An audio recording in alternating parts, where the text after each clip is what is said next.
Thank you for listening. If you want to know more about us and our services, please visit our website at www.wsk9co.com. Okay, today for our podcast, we're going to talk about V is for vocal. And so let's just start a little bit talking about our opinion of why we think dogs bark. We'll start with Michelle. I think there's a million reasons dogs bark, but biggest one is to communicate, or because they're bored. They're trying to, simple as that. They're just trying to tell us something. That's how they communicate with us. So. A lot of times when I think of barking, it's not necessarily like this is something or they're communicating a specific message, but sometimes just look at me, look at me, look at me, especially with little dogs. I found that Chip and I don't have a little dog, but when I've worked with little dogs, they're more vocal when they're wanting attention. Big dogs are more vocal when they're alerting to something. Have you guys found that to be true? Yeah, not really necessarily with my dogs. My dogs, it's definitely, they're telling me that there's something outside. It's the only time my dogs ever bark is if the neighbor's dogs are barking already. But I really think that's just breed specific. I don't think it's little dog versus big dog. Because Joe's dogs are going to be a lot more vocal than my dogs are just because they're German Shepherds. And so they're huge. So I would, I'm trying to, I really think it just depends on the dogs. I do think little dogs are normally barkier, and that's just because they're littler, and so that things are scarier than big dogs. So they have to tell you about it. But maybe that's true. Maybe they don't get noticed as much because they are small. Maybe it's a combo of both. They're trying to alert you, but you're just not paying attention to them because they're so small. Or they have to make up a bigger fuss to get you to take them seriously, because they're little. I don't know. Maybe. What do you think is an inappropriate time to bark? I think the easier question is to answer when it's appropriate to bark. Any lesson I ever go to that somebody's like, my dog is barking and I need them to stop. I always ask what circumstances they're barking in. I think it is 100% appropriate for your dog to bark when the doorbell rings. I think people should know that you have a dog before they enter your house and vice versa. The dog should know that somebody is coming into your house. And if that's the way that they need to alert you, then that's totally fine. That being said, once the people are inside and you say it's enough, it should be enough and that it should end there. I think it's appropriate for my dogs to go outside and bark if there's somebody in my yard. They should tell me that somebody is out there.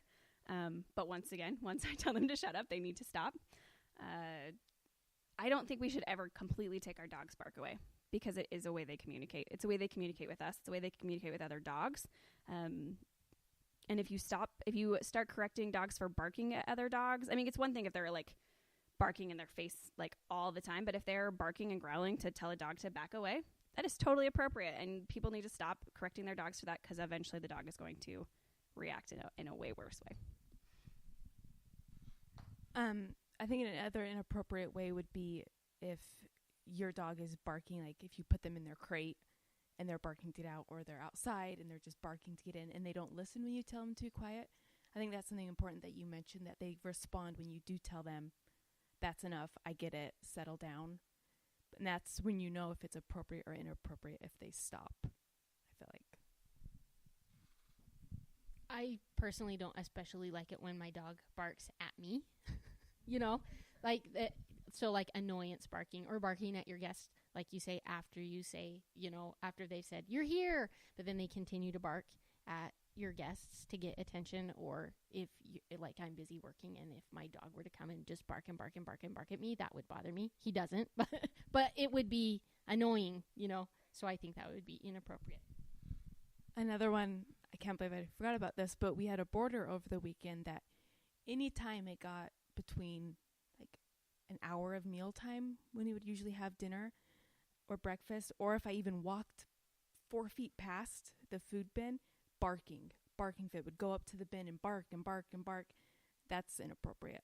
That's not when. I think any time that you feel like your dog is overstimulated and that's why they're barking, it's probably inappropriate. The food, barking outside just to bark. I really think most of the time dogs probably know and can hear more than we think they can. So when we go outside and we're like, there's nothing here, what are you barking at?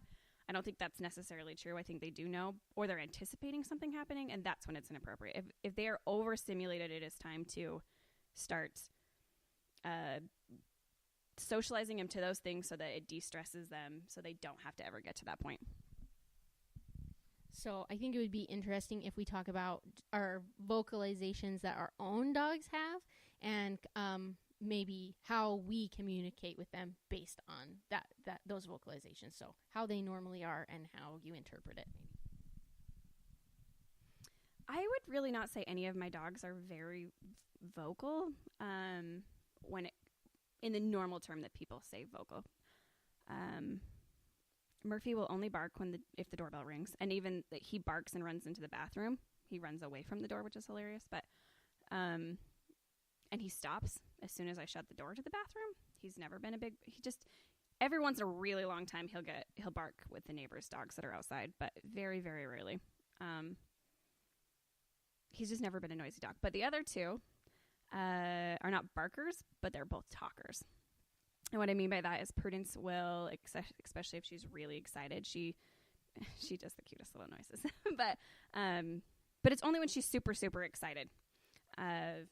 Rambo used to be a really big barker when he was younger because he was a little dog and he was extremely insecure, and he had to sound bigger for anything that was going to come into the house. But now that he is more trusting of us and more secure and stuff in his surroundings, he only barks when the doorbell rings too. But he makes the cutest little protest noises. I love his little noises. He does this like rah, rah, rah, rah. When you tell him to shut up, he's like rah, rah, rah. They're cute. But other than that, I don't think I have breeds that are really, really vocal. Yeah. Yeah, Cooper doesn't really bark much. Like if the doorbell rings, she'll do a little bark. But she talks, like you were saying, and does little protest noises. We have an urban herding ball that we'll play with her in the backyard, and she does little barks with that, but only when she's herding it. But usually it's just chatty, and she'll do that a lot in the mornings when I'm getting ready to run. She'll just follow me around talking. But yeah, it's very rarely bark. We've tried, the videos where you'll start howling and your dog will howl, or you'll show a dog barking. We've tried to get Cooper to do that, and she only talks. She won't bark, but she'll just do the little chatty noises. But yeah, she's not very vocal at all. Louie's not a barker, but Frenchies are weird. If anybody wants to go learn about how Frenchies are weird, go on YouTube and just look at, they have compilations of different Frenchies all in a row and all their weird noises they make, because while they don't bark, they are very vocal, and they just make little weird. People ask me if I have a bird all the time. They'll come over to my house and Louie will be in his kennel and they'll be like, "Do you have a bird?" "No, that's my dog." They just make weird little chirpy noises. I don't know. Go on YouTube and look it up. The Frenchies. I totally forgot about this. Prudence makes the craziest monkey noises when we're out walking. And it's only when we're out walking and she's anticipating either birds. If she's seen a bird somewhere, she remembers. It's crazy. Or if there's really noisy dogs behind fences, she makes monkey noises.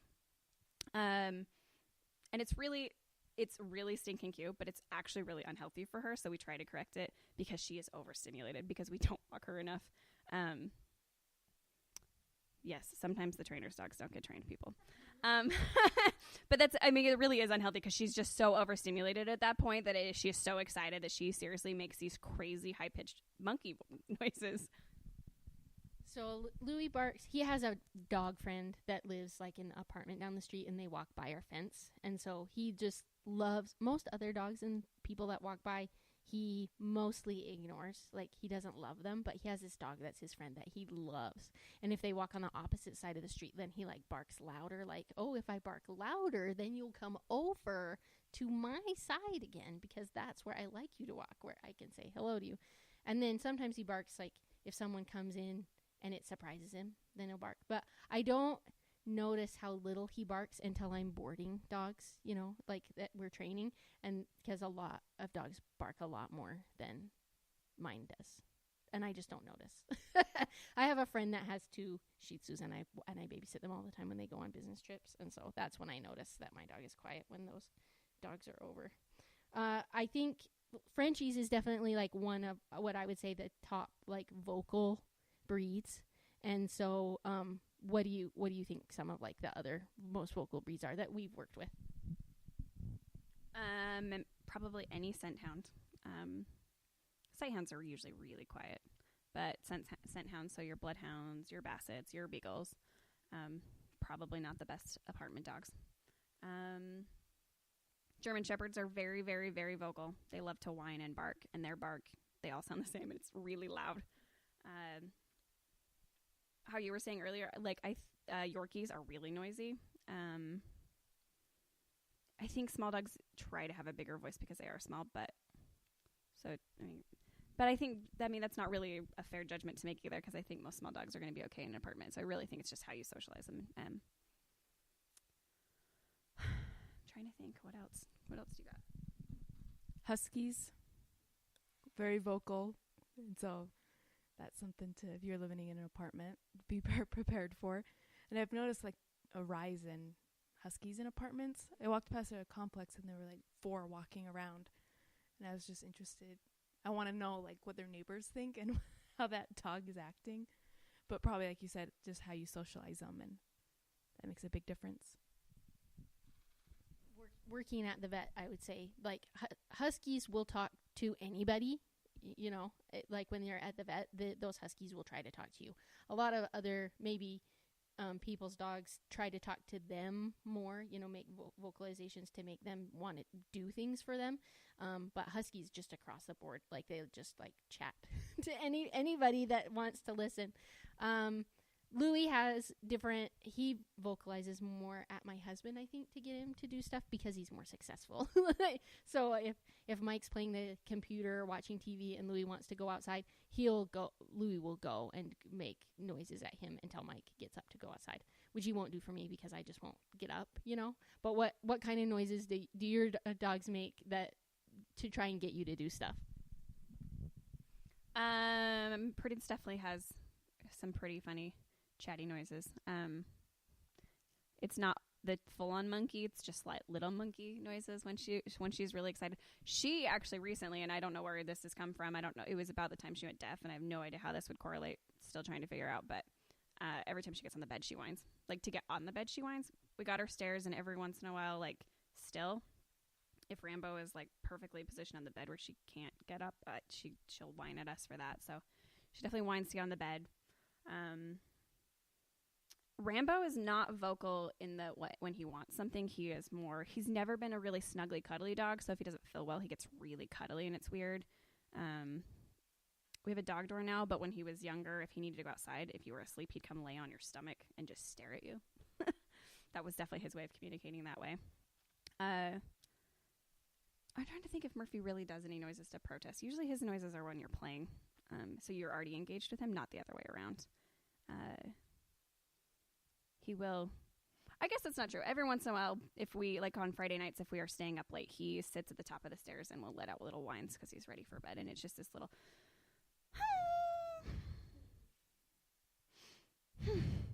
So, I think that's really like the only things that I can think of. Cooper, if she wants something, she'll yawn loudly, and she will increase the volume of her yawning to the point where she's being very overdramatic. Nick and I have tried to see how far she'll take it, and she'll just like, and she'll just drag it on. But she'll even be more dramatic when she's all perturbed like that. She'll, like, if she wants to go outside, and we have a doggy door, but if the room going to the doggy door is closed, she'll lean her face against the window, like her whole body's leaning against the window, and yawn while looking out longfully. And it's hilarious. So usually we'll start laughing, which makes her kind of frustrated that we're just laughing at her. She's funny that so she knows our house rules and the little things that we do. that she now enforces as rules, but they're really just our pattern of what we do every day. But if we have boarders and they're not doing that, she will let us know. So for example, as a puppy she came in, she had to lay on the rug, and that just started from the winter, and she'd get all muddy. But even in the summer when she's clean, she'll lay on the rug for like 3 minutes and then get up and go. We had a puppy that was over, and I let him in, and I went into the bedroom, and I noticed Cooper was out in the living room just, and I was like, what is going on out there? She was keeping the puppy on the rug, and the puppy wanted to go in the house, but she was trying to get my attention to let me know that the puppy was trying to get off the rug, but she will let us know if she thinks other dogs are doing anything wrong. She tattles. That just made me think this because we both have dog doors. I really don't ever recommend anybody get a dog door. So I wanted to throw that out there because me and Mosabel just said we have one. Especially if your dog is a barker or if they're an overstimulated dog, there is no reason for your dog to be outside if you're not home. It is something that my house came with when we bought it, and I actually regret ever starting to use it because now my dogs refuse to hold their bladder. Well, one of them does at least. The other two probably would be fine if I shut it. So at this point, we don't ever shut it unless we have other dogs outside. But I really just, I think it's too much for most dogs. It's overstimulating for them to be able to get outside all day when you're not home. I agree. And I've noticed days that, so our doggy door, our house is weird. They converted half of the garage into a weird office. So the door that you would usually go out to the garage is just this weird little room, but that's where we have all the dog stuff. But that's the one that has the outside door for the doggy door. So we can close the garage door and she won't be able to get access to the doggy door. And we really love how our house has that, just because I have noticed when we do have that open, she becomes more even barky when we're home. And so I know that she's been doing the rounds all day and she is overstimulated, and that's when we notice more vocal barking stuff.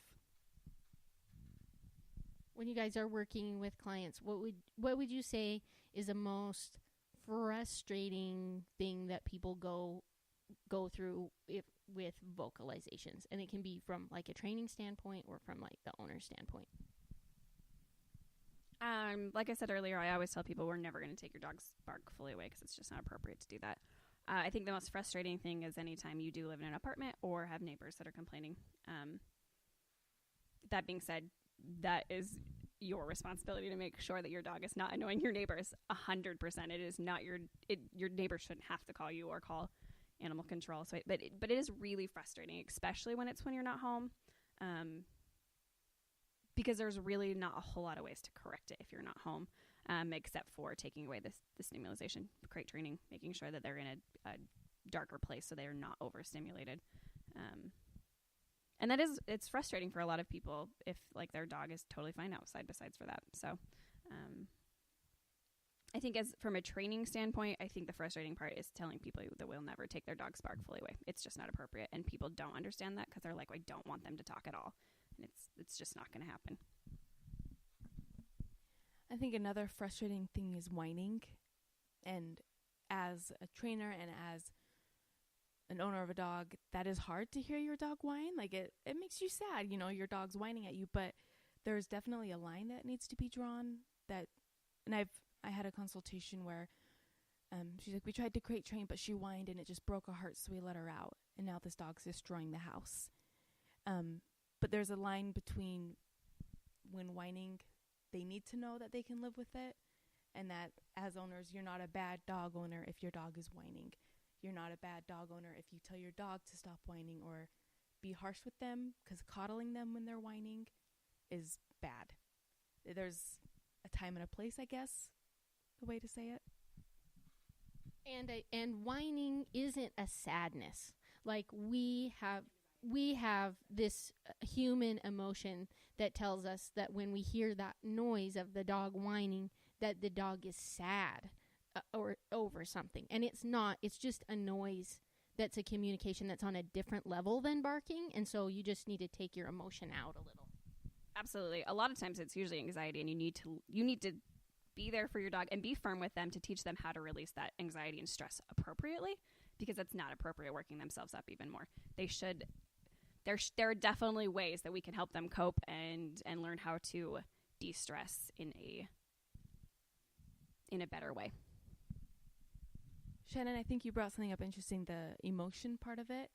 I think we put too much emotion in our dogs' vocalizations, and we personify our dogs so much that we read in to stuff. And I think, and it's fun, like, we all do it, but I think kind of recognize dogs think differently, their emotions are different, they live in the moment, and to not build so much into what they're saying.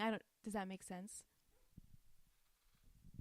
So, in summary, vocalization is a normal part of being a dog, and they should always retain some part of that, but there's levels that can be deemed inappropriate and unhealthy, and if you need help with that, we definitely can help. But there's lots of things that about vocalization that can be fun about your dog too, because it's part of their personality and their breed. So we always encourage everyone to get out and get training, get some good training days in before the weather's all super nasty. Thank you for listening. If you want to know more about us and our services, please visit our website at www.wsk9co.com. And as always, we urge you to get out and train.